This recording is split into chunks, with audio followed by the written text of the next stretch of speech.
Qu'est-ce que vous faites pour être bien? C'est quoi réussir sa vie? Tu sais, bien vivre aujourd'hui, adopter ou quel est votre style de vie qui fait en sorte que vous êtes en santé, en pleine, tu sais, que vous vivez chacune de vos journées bien, euh, réussir sa vie.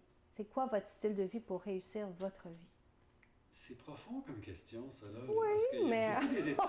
Écoute, si on veut parler, dans mon cas à moi, là, puis je pense que Gaétan va raisonner pas mal là-dessus, je te dirais, le cœur de tout le reste, c'est-tu en accord avec tes valeurs profondes?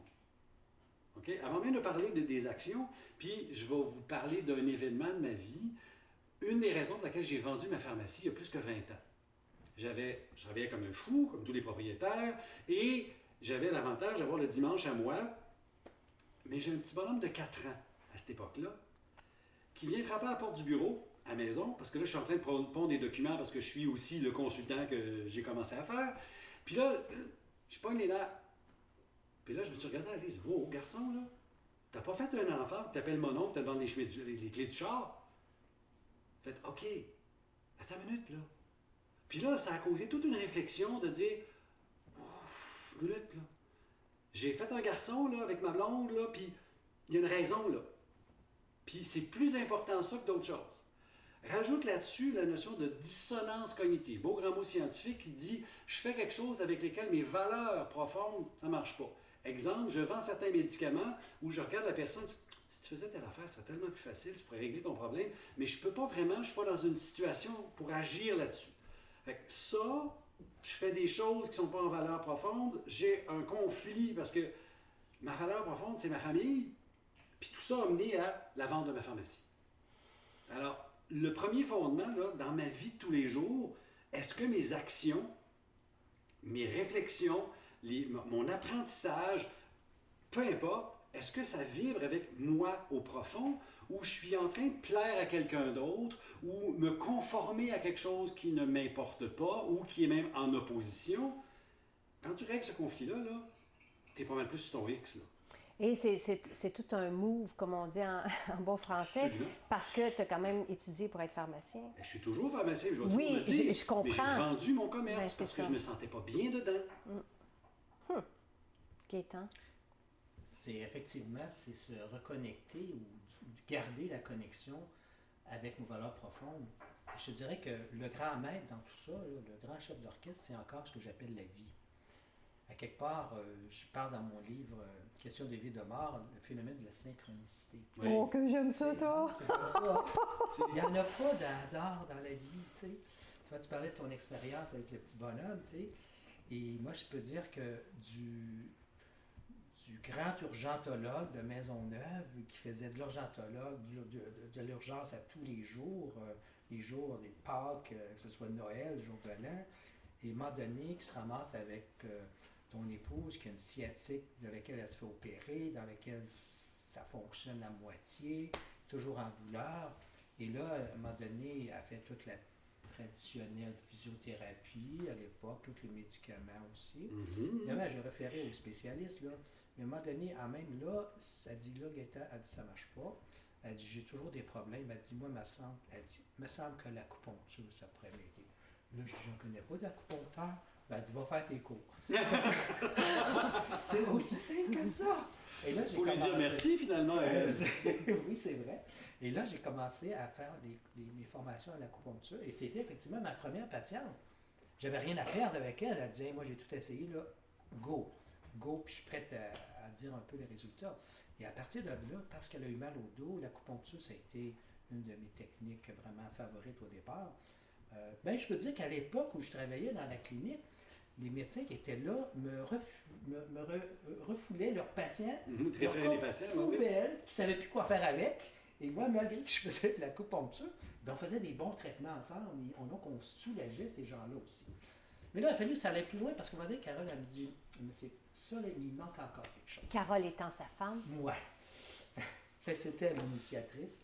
Et là, à un moment donné, bon, il a fallu que j'aille voir un peu les techniques d'infiltration. Là, j'ai appris la prolothérapie lors de mes formations. à l'extérieur. C'est quoi Oui, à la l'extérieur, oui. c'est quoi la L'extérieur. prolothérapie? Il s'agit d'infiltrer, donc de trouver la cause, et souvent la cause pouvait être ligamentaire, et aller chatouiller ce petit ligament qui avait été tiré, brisé ou déchiré avec des substances proliférantes. À l'époque, une des substances proliférantes, c'était d'utiliser du sucre hyper concentré. Tu recréais un phénomène inflammatoire local, et le corps, quand il reçoit un nouveau phénomène inflammatoire, il met tout en branle pour réparer cette lésion.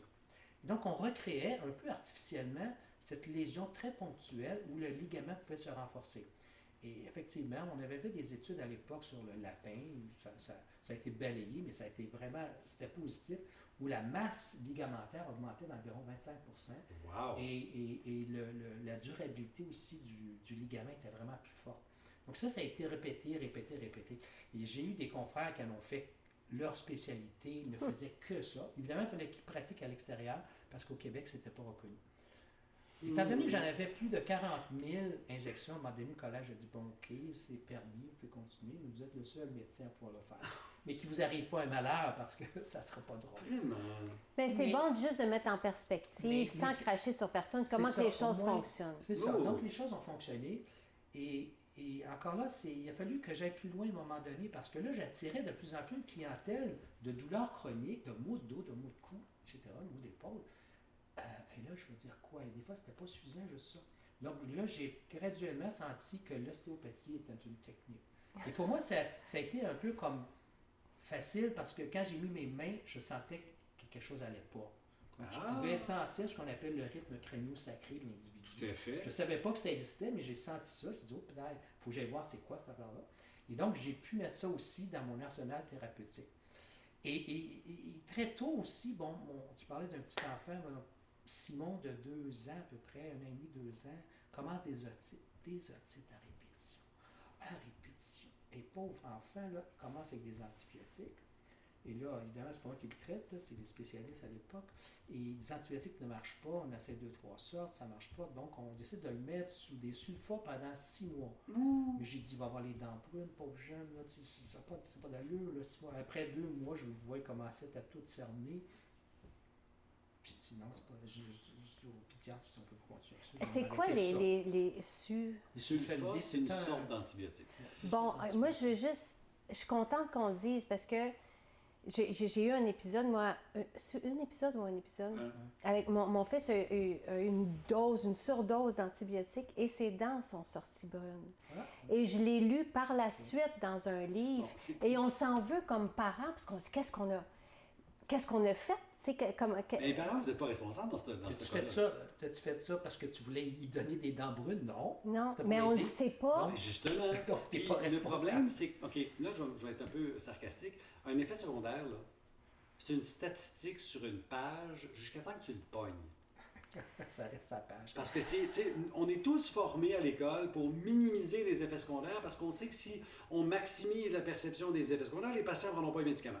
Fait qu'on est instinctivement, c'est pas important, jusqu'à temps que, bang! Alors, le principal antibiotique qui donne des dents brunes, c'est une tétracycline. On n'en donne plus aux enfants aujourd'hui. Ma génération en a pris, il y a des gens qui ont mon âge, qui ont les mailles gris à cause des tétracyclines parce que ça affecte le calcium. Les sulfats peuvent faire ça moins, mais un petit peu. Mais ça reste que c'est un cas sur les temps de temps. C'est pour ça que c'est très, très difficile de... Mais vous le saviez, fait que là, vous avez sorti l'ail dans Non, l'huile pas tout de d'olive. suite, pas tout de suite. Pas tout de suite. Je ne savais pas à l'époque. Fait que là, on était rendu aux immunoglobulines à tous les mois injectables. Mais là, je ne reconnaissais plus Simon. C'était un enfant qui était dans son coin tranquille. Puis il y avait deux tout ans, enflé, Il là. avait 2 ans à peu près. Et là, jusqu'à temps que j'ai un ami qui ne demeure pas bien loin d'ici, il me dit cesse le lait. 1 an et demi, 2 ans, j'ai dit, lui, il adore le lait. Il dit cesse le lait. OK, je dis, on n'a rien à perdre. Fait que je cesse le lait. Puis comme j'avais commencé aussi l'acupuncture, j'ai continué de l'acupuncture pour ça. Si bien que finalement, il me dit aussi, il dit, faudrait que tu fasses de l'huile d'ail. T'achètes ça? Ben, tu peux la faire toi-même. Il dit simplement de prendre de l'huile d'olive, fais-la chauffer un petit peu, juste pour dire un peu, mets de l'ail écrasé dedans, laisse ça à la lueur du soleil pour un 24 heures, le macérer, et après dépose des gouttes d'ail, d'huile d'ail dans l'oreille de ton enfant. Mais je me dis, c'est quand même intéressant parce que l'ail, il n'y a pas une microbe qui pousse dans l'ail. Hein? C'est un bon antiseptique, l'ail, au départ.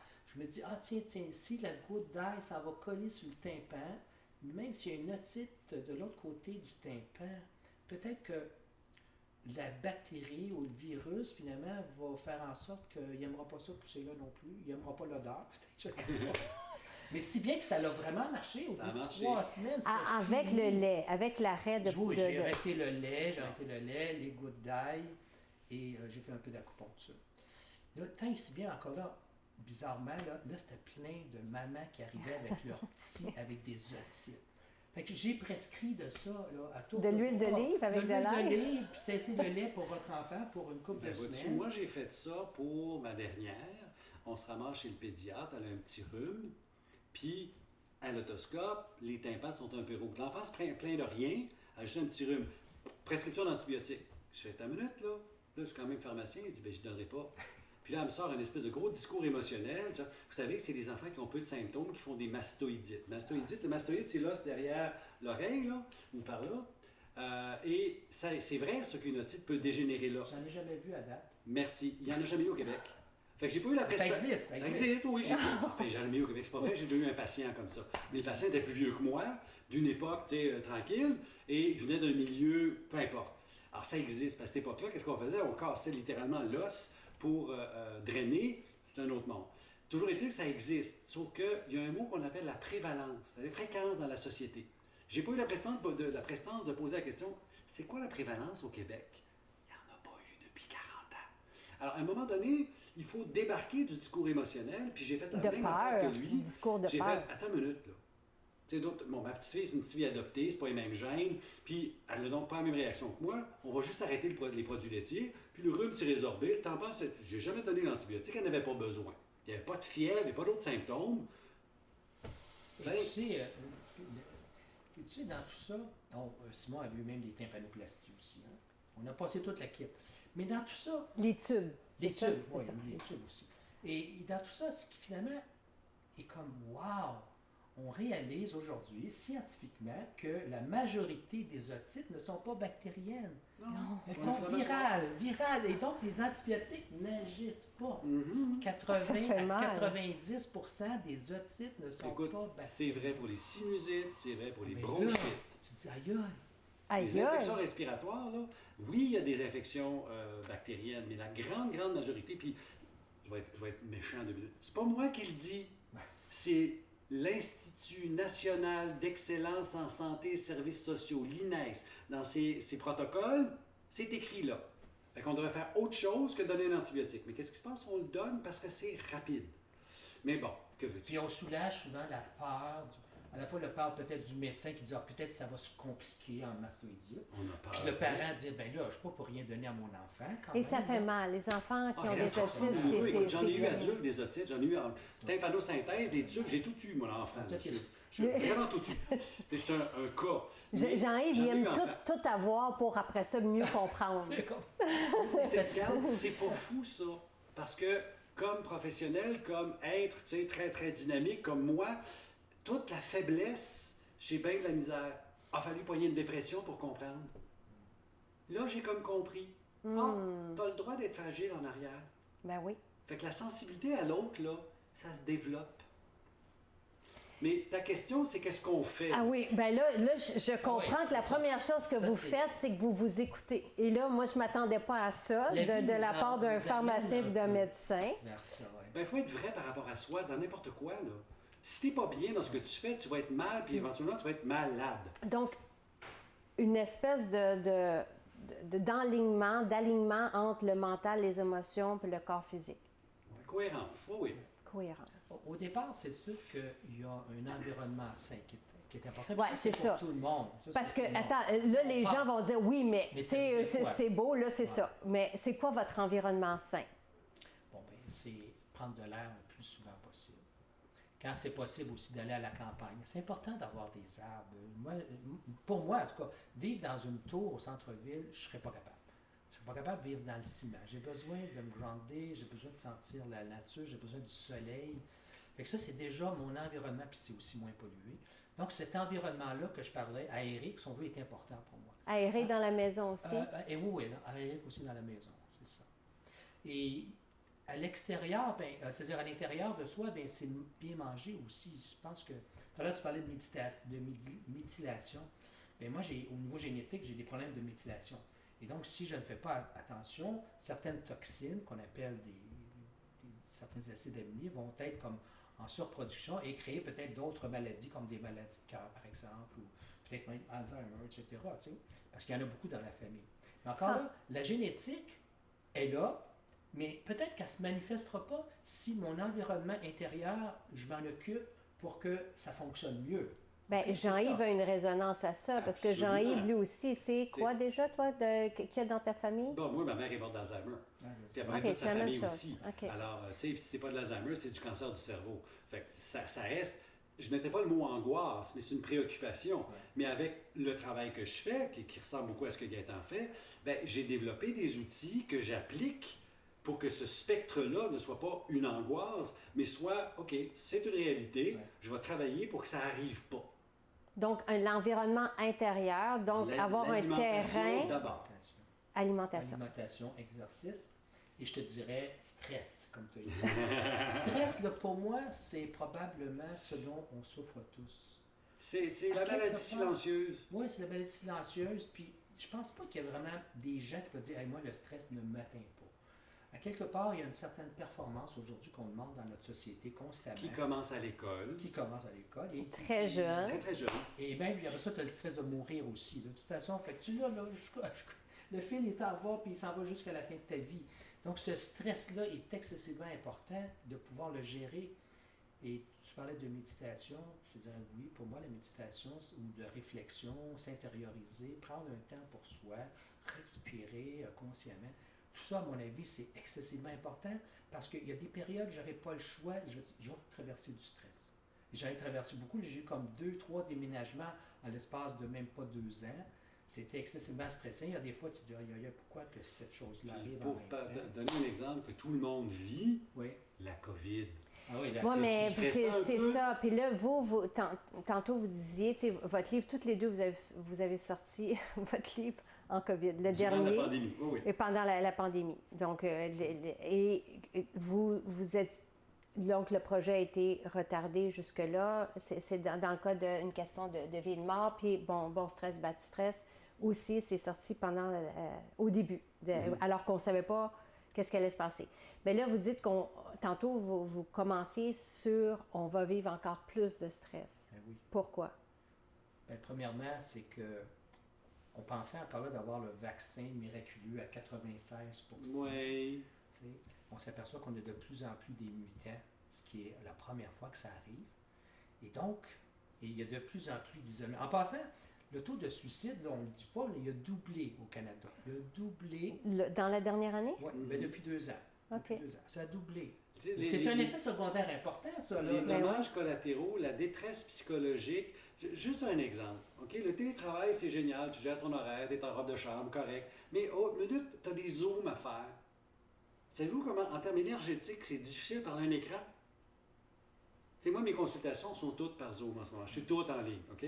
Pour toujours de bonnes raisons. Mais je sors de là, je suis épuisé. Parce que je déploie beaucoup plus d'énergie. C'est inconscient parce que je veux convaincre l'autre bord de l'écran. Tandis que quand tu es là, entre nous, là... ça fait tellement du bien de vous voir. C'est ça, il y a un échange énergétique qui est intangible et qui est réel. C'est tellement important. Alors ça, là, c'est dur en termes de ressenti, de se régénérer dans les rencontres. On est des êtres sociaux.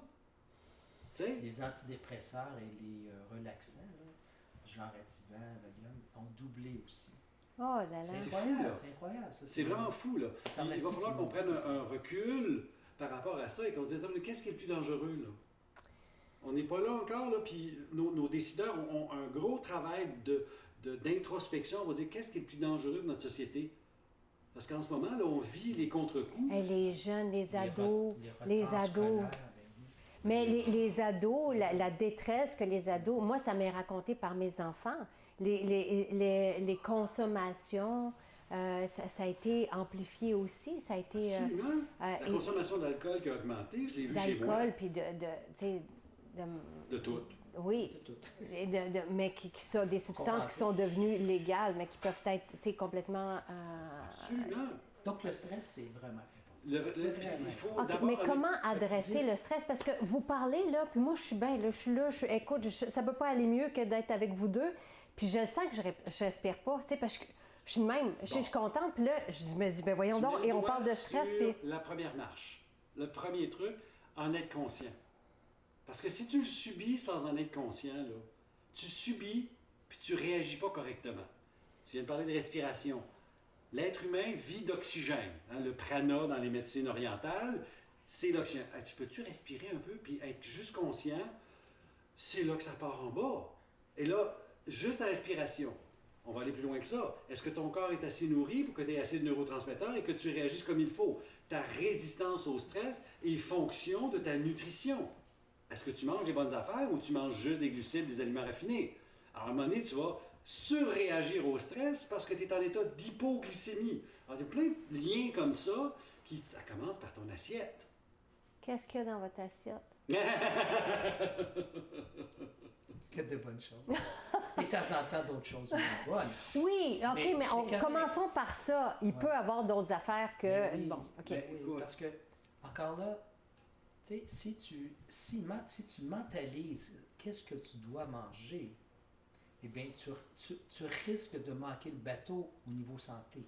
Parce que la santé, c'est pas une question mentale, c'est une question de bien-être. Et si, par exemple, la personne devient végétalien du jour au lendemain parce qu'on en parle, puis elle C'est pense la que chose à faire. c'est la chose à faire, c'est la diète pour elle, ben wow, elle risque d'être peut-être plus malade qu'on pense. Parce que le corps, il a besoin de ses satisfactions, le cerveau a besoin de... Il n'y a pas de neurotransmetteurs, des fois, dans juste un système végétalien pour une personne qui est très carnivore au départ ou qui bouffait du sucre. Fait qu'à quelque part, il est obligé de faire tranquillement une espèce de translation dans tout ça. Puis ça ne veut pas dire que, premièrement, moi, je ne crois pas au régime universel, Merci à la diète beaucoup. universelle. Il faut adapter tous et chacun selon comment est-ce qu'on se sent dans ça. Puis tu sais, tu parlais d'intuition tout à l'heure. Mais pourquoi quand tu es devant ton assiette, là, tu n'y parles pas? Là, puis, premièrement, au moins, on devrait toujours... Moi, je trouve ça tellement important, de bénédicité intérieure. Tu sais, j'ai appris ça chez les pères. Mais, Chez les pères. Oui, parce que j'ai été avec les frères, puis les sulpiciens à l'époque au Collège Grasset. C'était correct, ça. J'ai eu une belle formation quand même. Mais il reste que l'assiette qui est devant toi, à quel point tu es prête à l'accueillir pour qu'elle te rende justement la santé. Et si OK, tu là, on fais est cet dans le effort- flyer. Ouais, dans le flyer. On est en médecine quantique. Oui, mais on peut... neurosciences, même. Oui, puis on peut faire un parallèle entre l'eau avec le cœur ou les études qui ont été faites sur les flocons là, dans l'eau, là, l'eau qui se cristallise de belle façon qui se avec les... structure différemment. Ouais. Mais on parle de bouffe, on parle d'importance de répondre à tes besoins, pas de te conformer à une idéologie alimentaire. Pour moi, c'est super important. Mais toute cette petite discussion-là a commencé avec « Ouais, mais on a le droit de manger des affaires pas bonnes. » Oui. Ben, je vais te dire une petite phrase très cliché, mais un péché alimentaire, conscient, je le sais, c'est assumé, je suis fier de moi, je le fais, c'est correct. Oui, puis ça passe bien. Ben, ça dépend. Tu sais, je vais vous donner un exemple. Moi, Oui. une des raisons pour laquelle je suis tellement sensible aux variations des autres, c'est que moi, je suis une bébite, OK? J'ai plein d'intolérances, puis quand je contrôle bien, je suis en parfaite santé. Mais si j'ai le malheur de faire des écarts, je paye pour, la facture est importante. Il y a une couple d'années, je me suis payé l'aliment que je ne peux pas manger. Une pizza. J'ai eu du fun, c'était bon, avec une bière. Je savais que j'avais 3 jours à payer pour, puis j'en avais... C'est comme, je me paye le malheur qui vient avec parce que j'ai besoin du plaisir du départ. Mais au total, l'expérience est bénéfique. Je ne la ferai pas tous les semaines. Mais de faire un excès, je dis souvent le repas bien arrosé où tu prends un verre de trop avec des bons chums, tu ris toute la soirée, dit que ça fait du bien. Et c'est important, mais de ne pas se sentir coupable quand Ça, c'est l'élément important. La culpabilité, ça ne sert à rien sauf de miner. Donc, puis moi, je me dis tout le temps, quand on va pas bien, il faut pas qu'on mange. Je sais pas pourquoi il faut pas... Non, mais tu sais, il faut être c'est dans la heureux quand on nature. mange. Pour moi, c'est important. Je sais pas... En tout cas, et je sais qu'il n'y a pas de preuves, tout ça, mais je me dis, il faut être dans un bon état quand on Mais il mange. n'y a pas de preuve, oui, puis Il n'y a non. pas d'avoir de preuve. Est-ce que tu le sais ou tu le sais pas? Moi, je sais pas moi. Bon, Voilà. c'est tout. C'est tout ce que tu as besoin de savoir. On revient à ce qu'on a discuté tantôt. Tu sais, il y a toute cette science, tu sais, impersonnelle, cliniquement significative, blablabla, avec des beaux gros chiffres. Est-ce que ça s'applique à toi? Mais ton expérience, c'est ça ta science. Tu te sens bien, tu manges ça. OK, je me sens bien quand je mange comme ça. Cool. Ton voisin, ta voisine mange comme ça, se sent mal. Mange pas de même. Mange en fonction de ta réalité. Aie suffisamment des bons nutriments pour augmenter ta santé, la maintenir le plus longtemps possible. Fais les bonnes activités que tu aimes. Exemple, moi, j'aime faire des poids et haltères. J'ai une intensité que j'aime là-dedans. Amène-moi pas faire de la danse aérobique, j'aime pas ça. Puis faire du yoga, j'en ai fait dans les années 80, ça me tente pas. Chacun sa façon de faire. L'important, c'est fais-tu une activité qui te fait vibrer, qui te fait du bien, fais-le, mais fais-le. Bon, et là, parce que là, je sais toujours pas qu'est-ce qu'il y a dans votre assiette, mais je veux vous poser une question, parce qu'il y a quelqu'un qui est venu chez nous puis qui était fâché, parce qu'elle dit, moi, j'en ai un bon style de vie, tu sais, je mange bien. Puis là, je sais pas, c'est relatif à chacun, tu sais, je ne sais pas, elle, c'est quoi pour elle bien manger, mais elle dit, pourquoi des suppléments étaient fâchés? Elle dit, pourquoi je prendrais ça si déjà je mange bien? Mais vraiment fâchée, là. Bon. C'est au prochain numéro ou... Je sais pas, on peut s'en parler maintenant? Oui. C'est un grand sujet, ça. OK. Ben, Ouais, non? C'est OK. un très oui, grand sujet. c'est un grand sujet, mais ça se dit pas en... Non, ça se dit. Non, OK, ça, on a du temps. On va s'amuser. Oui, oui. Moi, je vais te mettre deux Tout à fait. critères au départ, OK? Il y a un critère, as-tu des symptômes de quelque chose? Ta peau est sèche, tes yeux sont secs, ta vision de nuit a changé, tes cheveux commencent à être cassants, tes ongles dédoublent. Tu as un paquet de petits symptômes, ça se peut qu'il y ait une carence nutritionnelle derrière. On peut-tu la corriger? Oui, d'abord l'assiette, puis tout le monde, c'est Gaëtan, toi, puis moi, on va dire d'abord l'assiette. Mais à un moment donné, dans le contexte actuel, on mange des aliments transformés, qu'on le veuille ou pas. La qualité des aliments peut être douteuse, dépendant comment ils ont été cultivés. Je parlais d'aliments bruts, là. Il y a toujours un facteur, le taux de stress qui va brûler mes réserves, la pollution contre laquelle je me bats. T'sais. Moi, je vis à Montréal, l'île des Fous, où on cultive les cônes oranges. Là.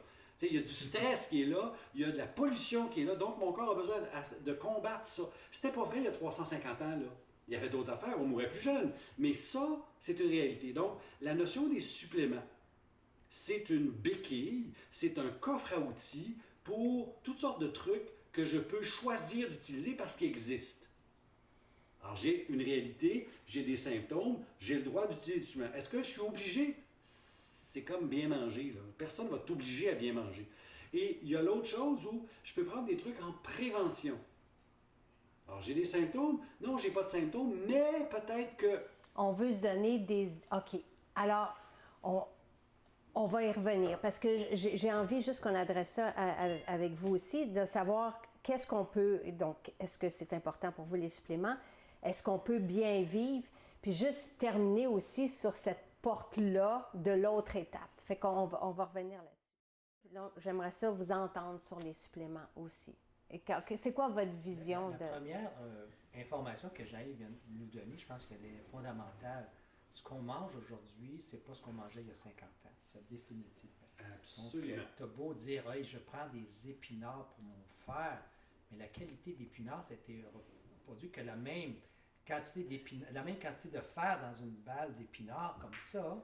Aujourd'hui, il faut qu'elle soit multipliée par 5 pour avoir autant de fer dedans. Donc ça, c'est le premier point. Même donc, si on est dans le bio? Oui, mais même si on est dans le bio, il reste que la qualité des sols, à un moment donné, ils finissent aussi par s'appauvrir. Il y a trop de demandes par rapport à ça aussi. Il y a les sols, puis il y a les variétés. Puis les variétés qu'on a choisies sont beaucoup plus productives. Dans le jargon, ils appellent ça du trade-off. C'est que tu choisis des cultivars, des variétés qui produisent beaucoup plus, mais par définition, en étant plus grosses, sont moins nutritives. C'est une perte quelque part quand tu gagnes quelque chose. Puis tout le produit d'organisations des OGM, finalement, où on ne sait plus parce qu'ils ne sont pas obligés de le dire que c'est OGM ou pas. Tu sais. À quelque part, ces produits-là, c'est sûr qu'ils n'ont pas la même qualité nutritive. As-tu déjà vu, tu sais, c'est comme les pépins, les raisins, tout ça, ils n'ont plus de pépins. c'est la semence même. Tu sais. Imagine un homme pas de pépins, là, ça, il n'y a pas de grande reproduction. On ne pense pas à ces choses-là, comment c'est fondamental. Des raisins sauvages, tu sais, on le voit à la vigne sauvage du Québec, les raisins sont gros de même, sont super amers, tu n'as pas le goût de les manger. Puis on a créé des raisins là, super juteux, plus de pépins, truffés de pesticides qui t'arrivent de l'autre bout de la planète. Oui, c'est ça. Donc, on n'a pas la même alimentation définitivement. Après ça, l'autre chose qui va arriver aussi, est-ce que les suppléments sont utiles à un moment donné? Je te parlerai même de multivitamines et minéraux. Moi, je dirais que oui, parce que nous-mêmes, on n'est pas la même personne au niveau assimilation à 20 ans qu'à 40 ans, puis à 70 ans. À quelque part, notre système a vieilli pour assimiler les produits. Et donc, un petit supplément, si on veut, que ce soit minéral et vitamines et minéraux, à mon avis, c'est nécessaire aussi. Donc, si on prend de l'âge, moi, je dirais oui, tous les gens dépassés 65, avoir un multivitamine minéraux. Donc, ce sont des petites formules. Je commencerai plus jeune. Je ne voulais pas être trop sévère. Mais effectivement, on devrait faire ça. Parce que ce sont des petits dosages. Il n'y a aucun danger à ça. Mais est-ce que tu sais que ta quantité de zinc est correcte, toi? Non. À un moment donné, on ne te demande jamais ton zinc, c'est correct ou pas. Hein? Puis sérieusement, si on veut monter dans le monde médical, ton médecin n'a même pas les outils pour le vérifier. Non. Parce que les prises de sang qu'il peut demander à l'hôpital, c'est pas là. Le zinc n'est pas là. Les minéraux. Okay? Les minéraux. Il y a calcium, magnésium, potassium, sodium. Y en a-t-il d'autres qu'on est capable de mesurer? On pourrait mais certains, mais encore là, c'est comme un peu, non, on ne fait pas ça à moins qu'il y ait un problème. Tu sais, c'est quoi ton taux de manganèse, ton taux de magnésium, s'il y avait un élément important aussi, c'est le magnésium dans le corps. Fait que je me dirais qu'avoir un petit supplément d'un petit peu de tout, rendu à un certain âge, c'est important. Et là, il y a les suppléments qu'on peut rajouter d'emblée. Je ne le dirai jamais assez, les oméga 3, c'est bien de valeur, on devrait en avoir pour notre cerveau, puis pour le cœur, puis pour le diabète, etc. Les oméga 3, les EPA, DHA sont, à mon avis, indispensables à notre santé. Parce qu'on sait aujourd'hui que si on en a un peu plus, bien, c'est la santé qui est majorée. On peut vivre sans ça, tout à fait. Mais à un moment donné, on peut être aussi en bien meilleure santé si on en prend plus. On peut avoir une meilleure mémoire si on prend beaucoup d'oméga 3 puis d'EPA, DHA. Puis c'est là la distinction entre l'approche nutritionnelle supplémentaire, l'approche nutritionnelle de base, puis l'approche médicale. Tu n'as pas besoin de t'en prendre à la maladie. Là. Tu peux dire, je vais bonifier ce que je fais déjà à l'aide de suppléments spécifiques. Là, tu me vois venir. Le supplément que tout le monde devrait prendre quand on reste au nord du 45 parallèle, c'est la vitamine d'iode, la vitamine D. Pourquoi? Parce qu'on l'absorbe mal durant le moment d'été, parce qu'on n'est pas là. On a de la visite. Salut! Alors, tu sais, on devrait, puis faisons l'histoire rapide, entre 11h et 15h, s'il fait assez chaud, entre mars et septembre, si je m'expose suffisamment, pas faire un paquet de si, là j'ai assez de vitamine D. Le Québécois moyen, ou le Nordique moyen, ou la Nordique, soyons inclusifs, n'aura pas la vitamine D suffisante. Puis rajouter, toutes les gens qui ont une pigmentation foncée, dans le Nord, on n'a juste pas assez de soleil. Alors donc, la vitamine D, puis 6 mois par année, de septembre à mars, j'ai pas d'ultraviolet B. Point. Fait que je peux pas en faire. J'en ai dans mon verre de lait. Ah oui, peut-être. On a 100 unités par verre. J'en ai besoin de 2000. C'est pas vrai que je vais être capable d'avoir de ma vitamine D dans mon assiette, là. Alors ça, c'est le genre de supplément, carrément un supplément que tout le monde devrait prendre. Et ça, c'est grâce à la science qu'on a réalisé qu'on était une pandémie à la vitamine D. Absolument. Et c'est un facteur de risque de tellement de choses. Je faisais les tests à l'époque, parce qu'à l'époque, on pouvait les faire, les demander. Aujourd'hui, on ne peut pas les demander à moins d'avoir une maladie sérieuse en arrière de ça. Mais 80% des personnes à qui je demandais un test de vitamine D étaient sous la normale. 80%. Fait que quand on dit « Ah, c'est pas nécessaire de doser la vitamine D », bien oui, c'est important parce qu'il faut le dire à la personne. Et là, je peux te dire « Bon, ben OK, il ne dose plus. Bon, ben prenez d'emblée de la vitamine D régulièrement tous les jours pour être sûr d'avoir votre taux, surtout l'hiver. Là, bon, ben 3000 par jour, l'été peut-être 2000 par jour. Si et seulement là, si vous allez jouer dehors à l'heure du midi. Oui, puis encore là, jouer pas trop vêtu. Ben, si vous avez le chapeau, puis les manches longues, puis les pantalons longs, puis la crème solaire. Et la crème solaire, 98% de blocage. Donc, il n'y a plus rien qui passe là. Puis, ça, c'est de la science. surfer là-dessus 2 minutes. Oui. Moi, je donne des formations là-dessus sur la vitamine D, c'est de la vitamine d'iode, c'est pas pour rien, à des médecins, des pharmaciens. Il l'appelle la vitamine Mes étudiants l'appellent la vitamine d'iode. Ah, Dieu! Ça marche. Mais juste, ça se passe dans un GMF, donc une clinique médicale. Il y a un pharmacien qui m'écoute, puis lui, il joue au golf, va jouer dehors tout l'été, puis là, on est rendu au mois de septembre, se fait doser. La norme, le minimum, c'est 75, il est à 29. Pourquoi? Fait que là, demande au staff du GMF, les infirmières, les médecins, on se fait doser. La majorité, je pense qu'il y a une personne qui est en haut de 75. Tout le monde est carencé. Va l'étape plus loin. Toutes les personnes à qui on prescrit le fameux 10 000 par semaine. Ah, c'est beaucoup, 10 000 par semaine. Sur les 75, il y en a 4 qui sont en haut du minimum. Pourquoi? Parce que ces 4-là, avec le 10 000, c'est des amateurs de poissons et de fruits de mer, qui en mangent plusieurs fois par semaine. Fait qu'à un moment donné, tu fais comme... C'est vrai qu'on manque de vitamine D dans le Nord. Et nous vivons dans le Nord. OK, mais là, si on manque de la vitamine D, il y en a qui vont dire ouais, mais est-ce que c'est vraiment grave? C'est juste de la vitamine D. Mais Comprenez-vous oui, le raisonnement? Oui, puis c'est le raisonnement normal. On n'a pas besoin d'eux. Mais en même temps, c'est pas vrai. À quoi ça sert des vitamines, des minéraux, mettons? Mais juste la vitamine D, tu as juste à penser au niveau de l'assimilation de ton calcium, hein, c'est sûr. Après ça, tu as les maladies de cœur. Il y a vraiment une relation entre un bon supplément en vitamine D versus les maladies cardiaques. Le diabète, vitamine D et une bonne quantité de vitamine D, moins de diabète.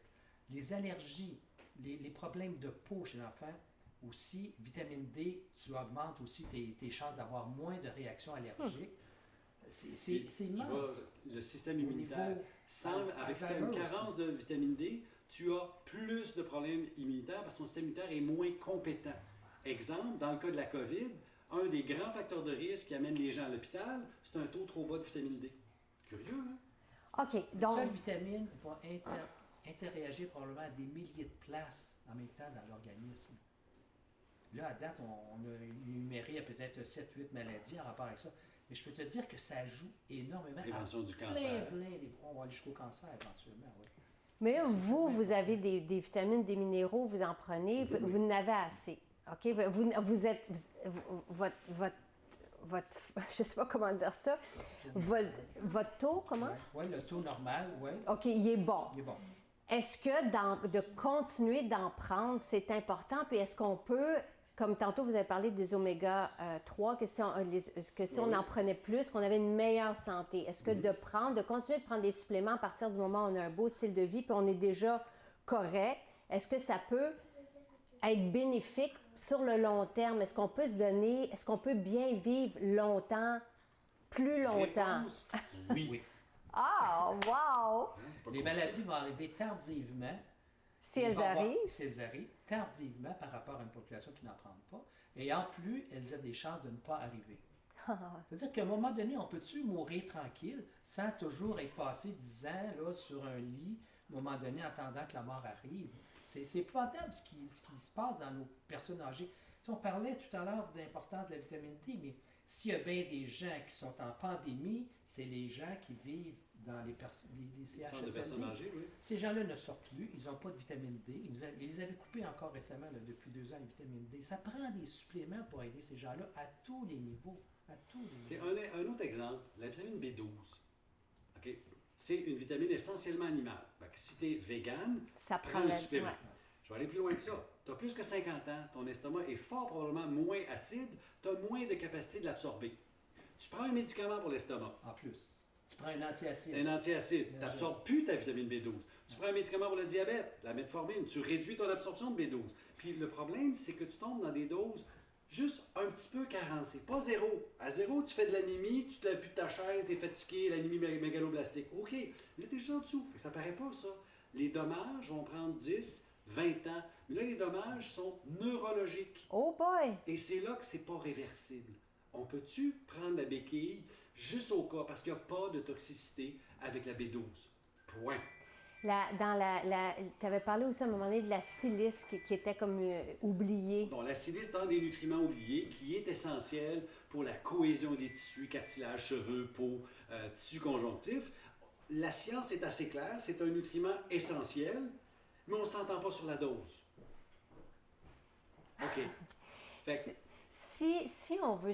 Parce que dans l'univers d'aujourd'hui, ici, là, on ne parle pas des suppléments. Je veux dire, Non. personne n'en parle et on ne sait pas... On se retrouve devant un mur, on ne sait pas quoi prendre. Donc, est-ce qu'on a ces réponses-là dans vos livres? dans le mien, pas mal. Tout à fait. Tout à fait. Donc, dans Et il y ces... a 325 références scientifiques à la preuve, pour appuyer tout ça, là, tu sais, Parce parce que que c'est important. tu l'as dit tantôt, tous les deux, étant donné qu'on est dans le champ gauche, là, on est dans le monde interlope un petit peu, si j'affirme quelque chose, puis j'ai pas une référence en arrière, je vais me faire décapiter. Mon bouquin, il est truffé de références. Tous les deux, fait que- parce que là, il n'y a pas... Ça, c'est parce que c'est une nouvelle copie, parce que sinon, il y a autant de post-it dedans. Donc, si on veut se prendre en main, on a les réponses dans ces deux livres. Je Mais- veux dire, on a Juste des les livres, réponses. c'est pas Des assez, par réponses. contre. Il y a des réponses, mais il faut les appliquer. Bien, après. c'est clair. C'est ça la différence. Ben oui. C'est clair. Mais je pense qu'on a, les personnes qui regardent en ce moment, elles ont cette volonté-là et ce désir-là d'aller plus loin et c'est le fun. Tu sais, je veux juste qu'on... faut juste répéter ça, se prendre en charge pour bien vivre et réussir sa vie au niveau d'un bien-être quotidien, puis d'une espèce de plénitude, puis de joie de vivre, puis d'énergie, puis de vitalité. Il n'y a pas... Ça devrait être le moteur de tout le monde. Ben Tu sais, oui, je la veux dire. santé, c'est le fun. La santé, c'est le fun. Quand tu es bien dans ta peau, tu te sens bien, tu es plus heureux, puis les problèmes qui vont te tomber dessus, normalement, on est des êtres humains, sont plus faciles à gérer. Oui, absolument. Puis on a d'autres choses à faire quand on n'est pas malade. Donc, on peut accomplir des choses pour lesquelles on est fait pour. Ben Tu sais, voilà. On a des services à rendre à un moment donné. Tu veux te réaliser à travers certaines techniques dans la vie, d'aide, etc. Donc, tu peux les accomplir. Mais quand tu es malade, c'est triste parce que là, tu es obligé de t'asseoir, prendre le temps de te ramener en santé. Et c'est beaucoup de dépenses d'énergie, ça. C'est énorme. Hein, Absolument. c'est Il n'y énorme. a plus rien d'autre qui C'est existe. ça, Il n'y a plus T'es à de propos vie, si on toi, veut. Puis essayer de régler le problème, tout, etc. Mais quelle perte de temps. Pourquoi perdre tout ce temps-là alors que si on avait fait attention, bien, probablement qu'on aurait passé au travers. Exactement.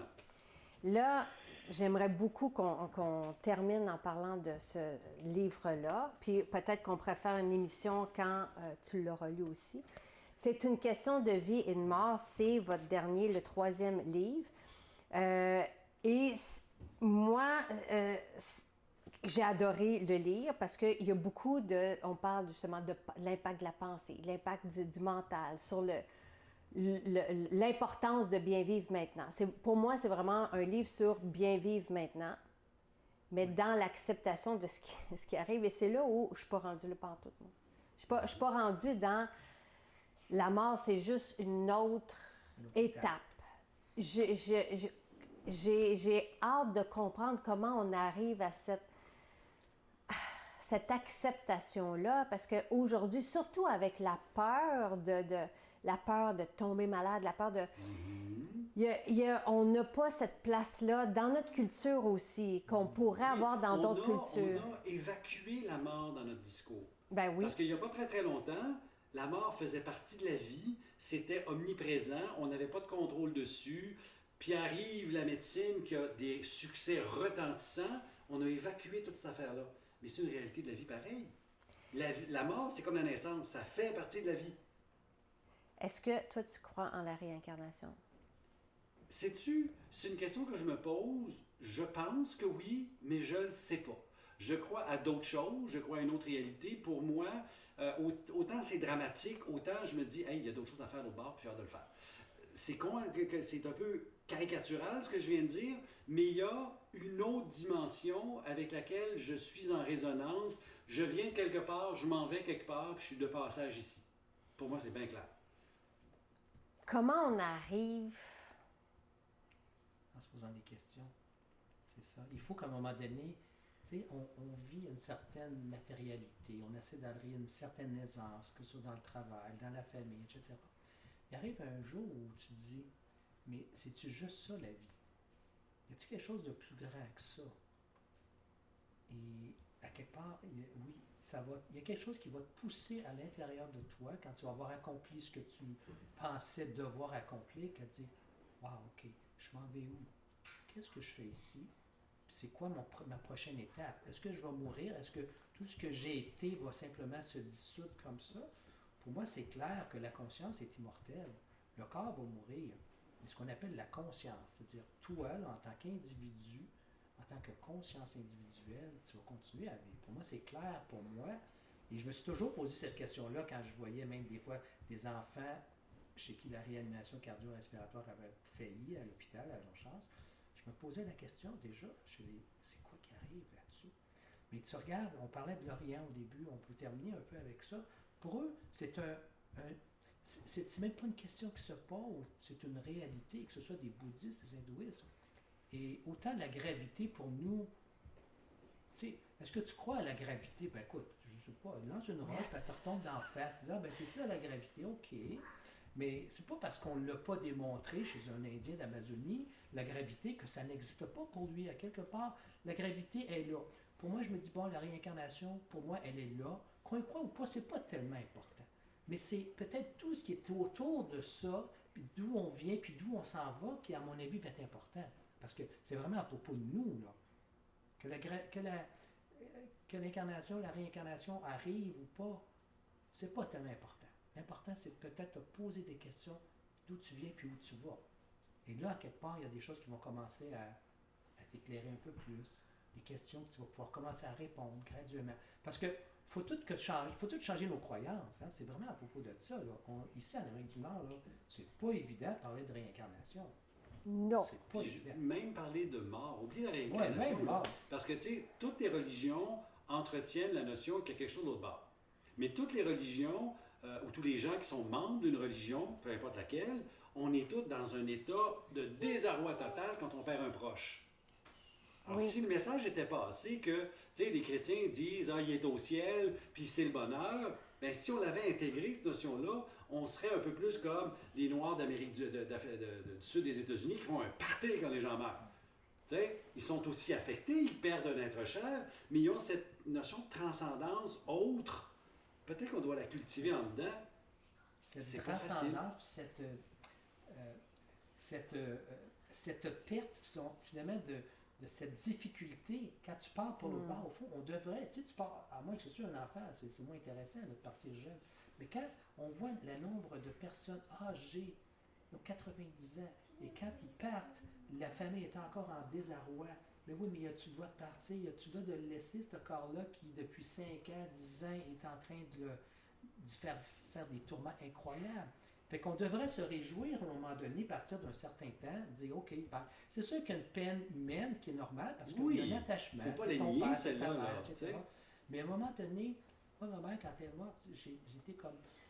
J'étais content pour elle. Puis j'ai dit de partir à ma mère, puis quelques heures après, elle est partie. Tu sais. L'infirmière dit ah, non, elle ne partira pas avant 3-4 semaines. Votre mère là, est en forme pour moi. Non, j'ai bien vu que vous, elle se préparait à partir. Et je lui ai dit j'ai dit, là, j'ai parlé pendant 1 heure. J'ai dit, là, t'as fait des belles choses. T'as été une mère formidable. Puis, tu sais, j'ai parlé, là, tout ce qu'elle a fait de beau, puis tout ça. Puis je voyais qu'elle partait, qu'elle revenait des fois, ben, elle partait. Elle n'était pas vraiment là. Je tenais la main. Puis, à un moment donné, je suis capable de quitter. Alors, je dis, OK, il faut que je quitte. L'infirmière. Elle dit, oui, vous êtes mis d'aller vous coucher, là, puis vous venez de bonne heure demain matin. Mais là, je dis, vous m'appelez. Si vous voyez qu'elle commence à avoir de la difficulté à respirer, j'ai dit, m'appeler, je suis à Mont-Tremblant, mais je vais faire, ça va prendre 1h15, je vais revenir la voir, c'est important, je vais être là. Et là, l'infirmière, moi, m'a donné à 3h du matin, je me réveille, boum, comme ça. Là, je me mets à m'habiller. Carole a dit, qu'est-ce que tu fais? Elle dit, ils n'ont pas appelé. Je dis, oh non, c'est vrai, ils n'ont pas appelé. Hein. Elle dit, appelle donc, toi, d'abord. Fait que là, j'appelle, je dis, comment ça va? Oh, votre mère adore comme un petit poulet, il n'y a pas de problème. Ah, je dis, OK. Fait que je me déshabille, je me couche. 3h45, là, elle m'appelle. Elle dit, on s'excuse, mais votre mère vient de décéder. Tu l'as senti. Je l'ai senti, tu sais. Mais quelque part, pourquoi l'expliquer? J'ai-tu vécu? Je l'ai vécu. Je n'ai pas à l'expliquer scientifiquement qu'est-ce qui s'est passé. C'est là où tu es obligé d'admettre que l'être humain, c'est tellement plus que les petites boîtes dans lesquelles on veut se mettre avec notre esprit cartésien. On est tellement plus grand. J'ai un ami qui dit une phrase bébête, on est d'abord des âmes. C'est quoi? Des âmes. Ben oui. Quand tu intègres ça, tu fais comme, OK, peu importe ton set de valeurs, ta religion, le monde dans lequel tu vis, on est d'abord d'autre chose qu'un paquet de cellules. Puis une âme, c'est immortel. Et notre corps est vide. C'est plein d'âmes à travers toutes ces particules vides-là, imagine.